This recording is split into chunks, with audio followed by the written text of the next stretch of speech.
Bienvenue dans Interaction, l'émission interactive qui permet de découvrir semaine après semaine la construction d'un portefeuille financier. Pour en parler, je reçois Agnès Delors et Paul Schauerer, gérants du fonds Interaction. Agnès, bonjour. Paul, bonjour. Alors, on commence comme d'habitude par le point sur la tendance.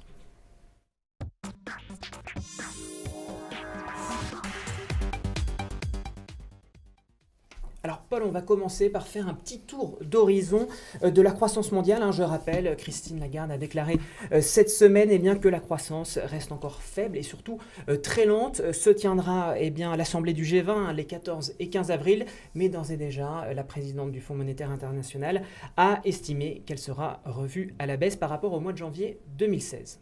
Oui, et en fait, si on reprend la séquence, finalement, le FMI a baissé ses anticipations à la fin de l'année dernière. Et ce qu'elle cherche à pointer, c'est qu'aujourd'hui, dans la continuité de ce qui avait été dit au G20, avant une réunion qui est importante, mais aussi une réunion qui est spécifique au FMI, qui est le printemps du FMI, qui se tiendra le 17-18 avril, enfin du 15 au 18 avril, on est dans une période où il faut absolument que tout soit fait pour soutenir la croissance dans le monde parce qu'elle est beaucoup plus faible qu'attendue. C'est d'ailleurs pour cela que les taux ne peuvent pas remonter aussi vite, ce qui est plutôt positif. Mais il faut vraiment prendre beaucoup d'attention pour cette croissance et elle le rappelle à cette occasion-là.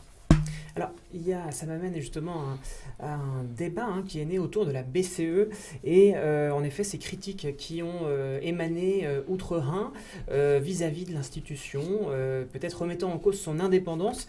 Quel est votre point de vue là-dessus et puis quel impact sur les marchés financiers ? Je crois que la semaine dernière, on disait que finalement la Banque Centrale Européenne était devenue une Banque Centrale Européenne latine.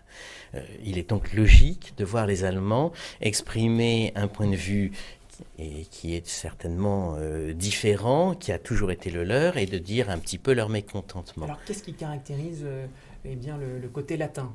Le côté latin est d'être un petit peu moins orthodoxe, de souhaiter un peu plus de solidarité, et je pense que ce qui est important, c'est que ça met en lumière finalement ce qu'il y a derrière toutes ces déclarations, à savoir qu'il y a encore un dossier européen sur la dette. La Grèce, il faut absolument qu'on avance et c'est le débat sur le rééchelonnement de la dette ou la réduction de la dette de la Grèce. Et puis, quelque chose qui n'est pas à négliger, c'est le Portugal. Parce que finalement, quand on regarde, au début de l'année, on a eu beaucoup d'inquiétudes suite à une petite manipulation des lignes qui ont été déplacées d'un endroit à un autre de façon à ce qu'elles rentrent dans le fonds de stabilisation qui avait été organisé. Donc en fait, les investisseurs ont été très mécontents. Là, on est dans un schéma où d'ici fin avril, la seule agence de notation un peu importante qui est canadienne, doit rendre son verdict sur le Portugal. Et il se pourrait que le Portugal soit de ce fait dégradé, ce qui aurait comme conséquence que la BCE ne pourrait plus acheter de la dette portugaise. Donc c'est quelque chose qui est important et c'est quelque chose qui est de nature à susciter l'inquiétude. Alors, voilà un peu le tableau de la conjoncture économique. Qu'est-ce qui a fait bouger les marchés principalement cette semaine ? Est-ce qu'on peut parler du pétrole, Agnès ? Oui, c'est le repli du cours du Brent cette semaine et c'est aussi le repli du dollar. Donc voilà, le dollar a perdu face à l'euro plus de 4%, et le Brent est revenu titiller les niveaux de 35-32 dollars, je crois, de mémoire. Ouais. Donc voilà, et c'est surtout, notamment, c'est cette pression. Y aura-t-il accord ou pas accord ? Alors, effectivement, le 17 avril à Doha se réuniront les producteurs de pétrole, un membre ou non de l'OPEP. Que peut-on attendre ? Vous dites, est-ce qu'effectivement ils vont arriver à se mettre d'accord ? Est-ce que c'est l'objectif ? À se mettre d'accord sur un plan de gel de la production pour faire remonter les prix, c'est ça l'idée ? Est-ce que c'est si important que ça ? Ce qui est important, c'est que les gens se parlent, que ces pays se parlent, et c'est quelque chose qui est plus rassurant que la situation où on avait l'impression que tout le monde était les uns contre les autres au mois de janvier et février, au moment où justement on a vu le pétrole descendre, ce qui a paniqué les marchés. Aujourd'hui, je pense qu'on est dans une situation où il y a plus de coordination et d'ailleurs, si on lie cela à ce qui se passe sur le terrain, Daesh a reculé, un certain nombre de villes ont été reprises, il y a une réorganisation et peut-être ce qu'on dit d'ailleurs à chaque fois, une perte d'influence de la Turquie. Agnès, vous êtes d'accord? Tout à fait, mais je pense d'un point de vue marché, je dirais purement investisseur, je dirais le cours du Brent est important, notamment sur le côté déflationniste ou inflationniste. Donc actuellement, les marchés vivent toujours sur une spectre de la déflation, chose auquel on ne croit pas du tout, nous, dans notre étude économique. Et donc, du coup, si on avait un Brent qui remontait au-delà de $40, donc ça relancerait des anticipations inflationnistes. Et derrière, vous avez toute cette politique divergente entre la BCE et la Fed là-dessus. Mais après, je pense que le plus important aussi à ce niveau-là, c'est y a-t-il toujours un écart entre l'offre et la demande, mais c'est surtout quels sont les producteurs enfin, qui vont résister avec un cours du Brent aussi bas. Voilà. Donc je pense qu'on attend aussi des faillites pour rééquilibrer tout ça. Voilà. Et en fait, si on regarde bien cette problématique inflation-déflation, par tous les moyens, les banques centrales veulent essayer de faire revenir de l'inflation. Et par tous les moyens, finalement, on semble vouloir obtenir des augmentations de salaire parce que cela alimenterait la consommation dans tous nos pays et cela permettrait d'avoir un rythme de croissance supérieur. Et on voit que au Japon, par exemple, il y a eu une assez mauvaise réaction sur le fait que les salaires n'arrivaient pas à augmenter, ce qui est au cœur de la stratégie du gouvernement actuel. On a une attitude très vigilante de la part des marchés dès qu'il y a un chiffre sur la hausse des salaires qui suit ou qui ne suit pas. Alors, peut-être un mot maintenant sur l'affaire des Panama Papers ou Panama Papers, avec un petit trait humoristique évidemment. Je rappelle les faits, Le Monde et un consortium international de 108 médias ont lancé dimanche 3 avril une série de révélations sur le monde des paradis fiscaux, notamment en diffusant, bien sûr, principalement en diffusant des documents de Mossack Fonseca, le cabinet d'avocats panaméen au cœur de ce scandale. Est-ce que ça a eu un impact sur les marchés, Paul ? Est-ce que ça a eu un impact sur les marchés ? Ça a surtout eu un impact sur les personnes qui sont concernées. La véritable question, c'est que le G20 qui a eu lieu après 2007-2008, la crise qu'on a connue, il avait été dit que les paradis fiscaux seraient mis à l'index. Je crois que c'est un processus qui est long, qui est important et qui finalement se déroule contre toutes les anticipations. Le discours, c'est de dire ça n'aura pas lieu. Eh bien, ça a lieu. On peut le constater dans la durée. La tendance est assez forte. Très bien. Eh bien, on va passer maintenant au graphique de tendance macro que vous nous avez préparé, Paul. Et on commence par quoi, du coup ? Eh bien, le premier graphe, c'est finalement les indicateurs avancés de l'économie, puisque c'est le sujet qui nous préoccupe tous. Alors, je vous ai masqué la partie récente pour regarder ce qu'on voyait finalement à la fin de l'année, au moment où un certain nombre de questions se posaient sur l'incapacité à la croissance de perdurer et voire même le risque déflationniste de prendre plus d'ampleur, ce qui a alimenté la faiblesse du pétrole encore un peu plus. Et on voit très clairement qu'on a un recul de l'ensemble des pays, les États-Unis étant passés en dessous de la barre verte, qui est finalement la barre qui indique que l'on a une réduction de l'activité ou une contraction de l'activité, alors que quand on est au-dessus de la barre verte, ça va mieux. Et je vous ai mis ensuite donc le même graphe en enlevant la partie rouge qui masquait. L'amélioration, voilà. C'est ça ? En fait, c'est ça ce qui s'est passé. C'est qu'on a une amélioration. Alors, elle s'est faite aux États-Unis. On a un rebond assez significatif.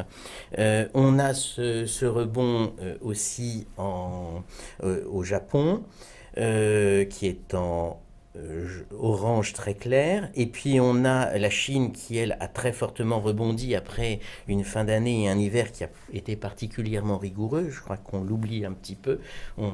C'est aussi un pays où l'hiver peut impacter l'activité. On a donc finalement une situation qui s'améliore. On a l'Inde que j'ai introduit qui est en jaune très clair et très fin, qui va bien aussi. Donc vous êtes plus optimiste que le FMI ?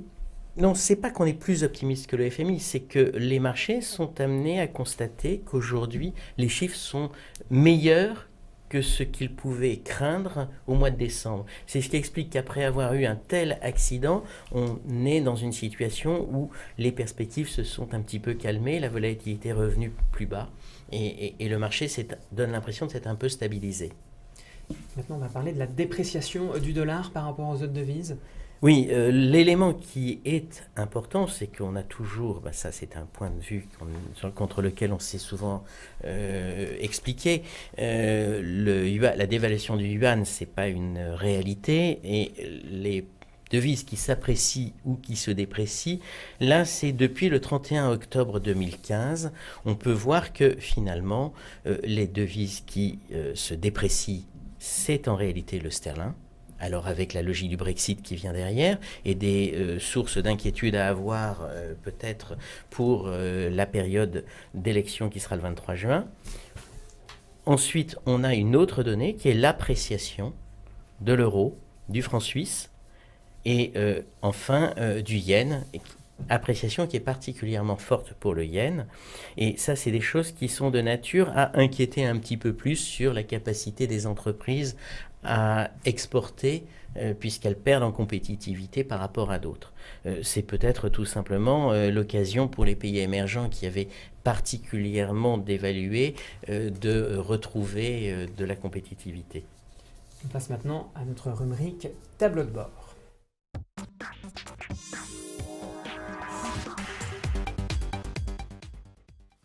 Et on va commencer, Paul, par le tableau des feux. Alors, qu'en est-il? On commence, voilà, le niveau des perturbations. Il ne se passe rien cette semaine. Rien de nouveau sous le soleil. Finalement, une semaine très calme de ce point de vue-là. C'est pour ça que je pense qu'on va pouvoir regarder plus attentivement en fait la dynamique dans laquelle on a été, puisque ce calme ne doit pas faire oublier que la situation n'est pas toujours parfaitement sereine, comme on l'avait évoqué la semaine dernière.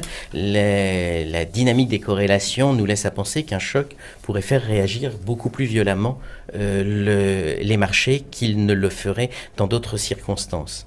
Et je pense que quand on regarde la séquence, alors on a masqué en blanc la partie qui correspond à la fin de l'année, qui est un petit peu atypique parce que les volumes sont moins importants, les préoccupations de fin d'exercice dominent.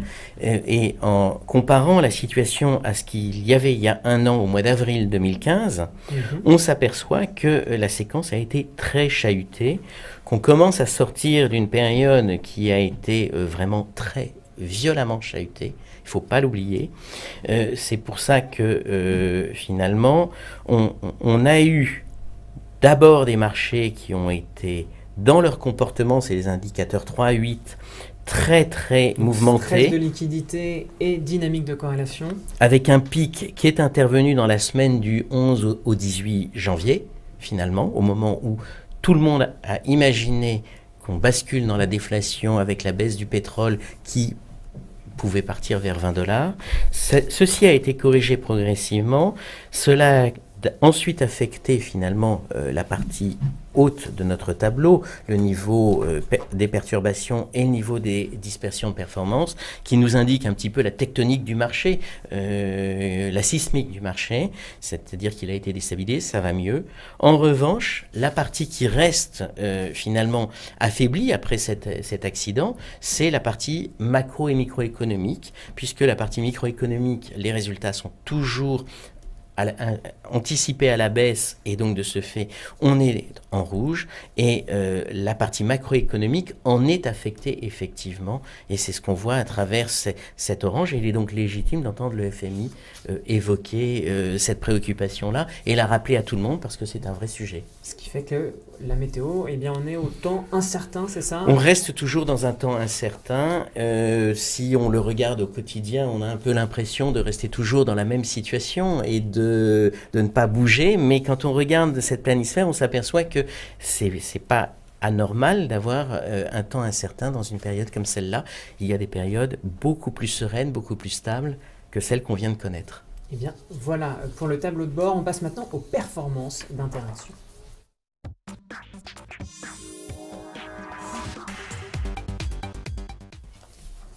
Alors Agnès, comment se comporte le fonds Interaction par rapport au CAC ?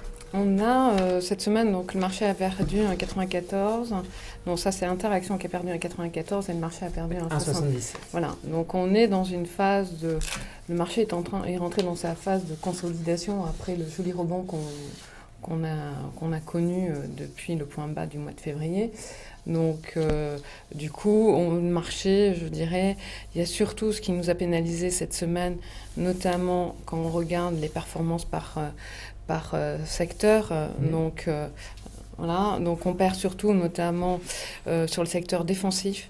Notamment, c'est surtout l'impact de Sanofi. On a le secteur de la pharmacie qui a fortement remonté et Sanofi qui, depuis ses plus hauts de l'été dernier, au niveau de un peu plus de 100 euros, a consolidé de plus de 30%. Donc, du coup, Sanofi vient de récupérer un peu plus de 5-6% cette semaine. Et notamment, c'est sur l'annonce comme quoi Sanofi serait en train de se restructurer et de se recentrer sur son cœur de métier. Et il y a des rumeurs comme quoi il serait en train de céder la partie générique. Alors, est-ce que justement on assiste à la fin de la concentration dans le secteur pharmaceutique ? On a vu aussi ces fiançailles rompues entre Pfizer et Allergan. Sur les grosses capitalisations, c'est surtout ça. Notamment, il y a un souci, ils ont un souci sur la taxation et sur les impôts. Voilà, donc je pense que le secteur de la concentration sur les biotech n'est pas du tout terminé. Mais je pense que le secteur sur les grosses capis, je pense que c'est terminé. Mais je crois que ça fait un lien avec la problématique de l'évasion fiscale. Plus globalement, les entreprises aujourd'hui sont en train de réaliser que ça ne va pas être aussi simple pour l'avenir et que l'évasion fiscale qu'elles pouvaient pratiquer risque d'être moins acceptée. Ce qui veut dire des résultats peut-être un peu moins alléchant et ça participe à réduire finalement les perspectives que l'on peut avoir dans certains cas. Exactement. Et pour revenir sur le portefeuille dans les performances, on a, je dirais en revanche, le secteur de la consommation cyclique où nous, on prend un peu plus de l'avant. Donc ça a été surtout le secteur automobile qui a été quand même pénalisé, notamment par Peugeot qui on a des doutes sur sa génération de cash, et donc une trésorerie limitée, et n'a pas réussi à convaincre les investisseurs, notamment sur son nouveau plan. Donc là, il y a eu de véritables prises de bénéfices oui, sur Peugeot. Exactement. Et d'autre part, le secteur où on est très très peu investi, notamment, nous on est plutôt aussi sur les banques, donc et c'est là où on a gagné un peu sur notre performance. Donc notamment, c'est surtout c'est les banques italiennes, notamment sur les craintes de leurs créances, toujours le même sujet, sur leurs créances douteuses au sein de leur bilan. Aujourd'hui, elles se ressaisissent parce que le gouvernement italien a lancé l'intention de créer un fonds de soutien aux banques, donc d'ici la semaine prochaine. Voilà, donc du coup, et l'autre poids qui nous a un peu pénalisé, c'est notre gros poids, c'est le secteur des TMT, des technos, qui l'année dernière, sur 2015, nous avait très bien défendu, puisque c'est un secteur qui est très peu impacté, notamment sur un ralentissement économique. Alors, voilà. Quid du secteur des télécoms, est-ce que vous êtes... vous avez investi dans ce secteur parce qu'évidemment c'est un secteur qui a fait l'actualité. L'actualité, oui. Après l'échec du rapprochement entre Orange et Bouygues Telecom. Oui, comme Agnès l'avait dit, l'échec n'a pas été constaté et la valeur a baissé. Voilà, donc je croyais franchement à ce rapprochement. Donc voilà, et j'avais dit s'il n'y avait pas de rapprochement, on avait annoncé pourquoi ça prenait beaucoup de temps, parce on avait un doute notamment sur la gouvernance et ou sur le prix, ce qui a été le cas notamment sur la gouvernance. Donc et on avait dit s'il y avait échec, la valeur serait fortement perturbée, ce qui a été le cas puisque au maximum elle a perdu 17%. On en a profité notamment de se renforcer sur Bouygues, donc on le verra dans la partie arbitrage. Donc on s'est renforcé sur Bouygues, mais je voudrais juste revenir notamment sur Bouygues. Il faut juste réaliser que Bouygues, 80% de son chiffre d'affaires est fait dans la construction. Et le reste est 20% dans les médias, notamment avec TF1, et Télécom, Bouygues Télécom ne représente que 10%. Donc voilà, donc je voudrais, et notamment l'échec de ces négociations, donc je pense que les analystes ne pondèrent plus la valorisation de Bouygues Télécom à 10 milliards, mais ils ont abaissé leur valorisation aux alentours de 6,5-7 milliards. Donc du coup, si vous voulez, donc on rééquilibre le cours de Bouygues. Mais là-dessus, je pense que Bouygues va... Peut-être, comme on disait aussi la semaine dernière, l'histoire de ce rapprochement peut-être se fera par une tierce personne, une autre personne, parce que on peut imaginer un acteur étranger. Pourquoi pas? Parce qu'on disait la semaine dernière en boutade, mais bon, pourquoi pas? Parce que le secteur de télécom, la concentration de ce secteur-là n'est pas terminée. De toute manière, il ne faut pas oublier que notamment Bouygues Télécom a fait une amélioration de ses performances, notamment commerciales l'année dernière grâce à la 4G. Donc il a amélioré aussi notamment sa rentabilité. Il y a une remontée graduelle de sa rentabilité. Donc je pense que Martin Bouygues a des chances sûrement de vendre plus cher, pourquoi pas, la partie de Bouygues Télécom. Alors, vous avez dit que vous étiez renforcé sur cette valeur. C'est ce qui nous amène effectivement à rentrer plus largement dans le concret des arbitrages sur les valeurs.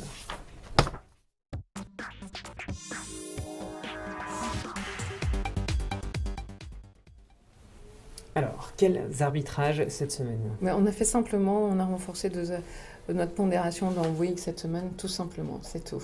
Donc on a saisi de l'opportunité de la baisse de Bouygues Télécom. Donc du coup, voilà, alors en dessous de 30 €, je pense qu'il faut savoir revenir dans Bouygues Télécom, enfin dans Bouygues, pardon. En revanche, je pense que surtout il y avait un attrait spéculatif. C'est vrai, le marché avait donné depuis quelques mois un attrait spéculatif sur Bouygues. Donc voilà, mais je pense que on est notamment, nous on se renforce donc dans Bouygues. Notre secteur de la construction, c'est un secteur qui est bien représenté dans notre fonds, notamment par Vinci et par Eiffage. Je dirais par rapport à Bouygues, Bouygues a pris du retard par rapport à ses concurrents, parce que notamment Eiffage et Vinci, c'est des sociétés qui ont des revenus récurrents, notamment par leurs concessions, et que Bouygues, il y a quelques années, avait vendu ses parts dans Cofiroute, donc c'était en 2013. Donc c'est vrai que Bouygues a un peu plus de mal, notamment sur sa part. Le ralentissement de l'activité dans le bâtiment sur la crise qu'on vient de vivre, notamment, on a touché un point bas quand même en 2014 et 2015 dans le bâtiment. On a espoir et on joue un rebond. On a vu notamment une augmentation de l'offre des demandes dans le résidentiel de la part des investisseurs privés et publics.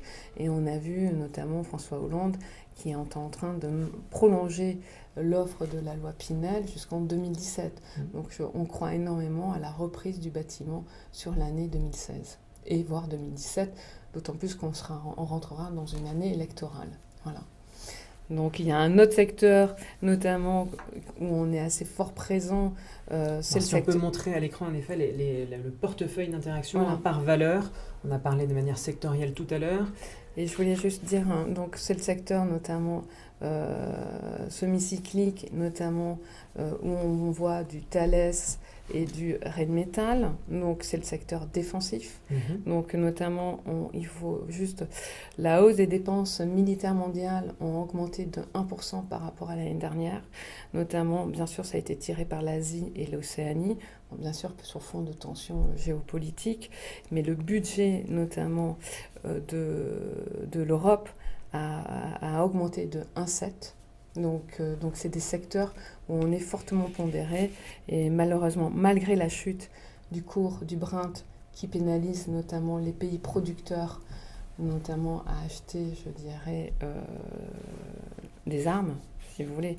Donc ils ont réduit leur budget dans ce domaine-là, mais d'autres ont fortement augmenté. On le voit très bien avec l'Algérie, la Russie et l'Arabie Saoudite. Voilà, donc c'était juste un point sur notre secteur, je dirais, semi-cyclique notamment, et plus en particulier sur le secteur des valeurs de l'armement. Paul, quelque chose à ajouter?